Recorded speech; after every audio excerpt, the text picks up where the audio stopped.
તો ડભોઈ અને શિનોર તાલુકાના જે વિકલાંગો માટે ડભોઈ લેવા પટેલવાડી ખાતે સાધન સહાય વિતરણનો કાર્યક્રમ યોજાયો હતો, જ્યાં આઈઓસીએલના જે CSR ફંડમાંથી જે એલિમ્કો કંપની અને સમાજ સુરક્ષા ગુજરાત રાજ્યના ઉપક્રમે કાર્યક્રમ યોજાયો। આ પ્રસંગે ડભોઈ ધારાસભ્ય શૈલેષ મહેતા સહિત મહાનુભાવો હાજર રહ્યા હતા, જ્યાં બંને તાલુકાના 125 વડીલો અને વિકલાંગ જરૂરી સાધનોનું વિતરણ કરવામાં આવ્યું હતું।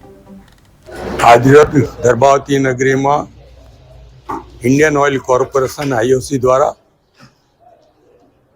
એમના CSR ફંડમાંથી દિવ્યાંગ લોકોને મદદરૂપ થવા માટે નિઃશુલ્ક સહાય આપવામાં આવી છે, જેમાં બેટરી ઓપરેટર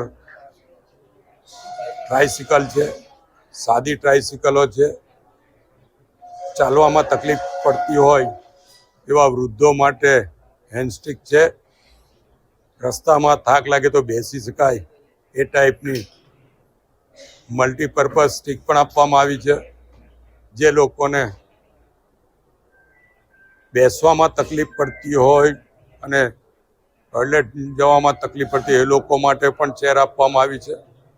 જે લોકોને સાંભળવામાં તકલીફ પડતી હોય એમને કાનના મશીનો પણ આપવામાં આવ્યા છે।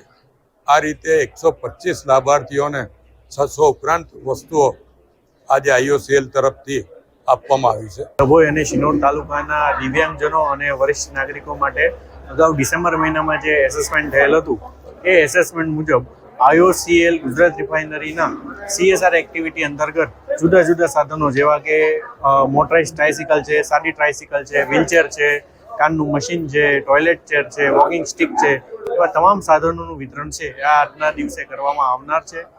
આ સાધનોથી દિવ્યાંગો અને વરિષ્ઠ નાગરિકો તેમની રોજબરોજની જેટલી પણ ક્રિયાઓ છે તે સરળતાથી કરી શકશે તેવા આશય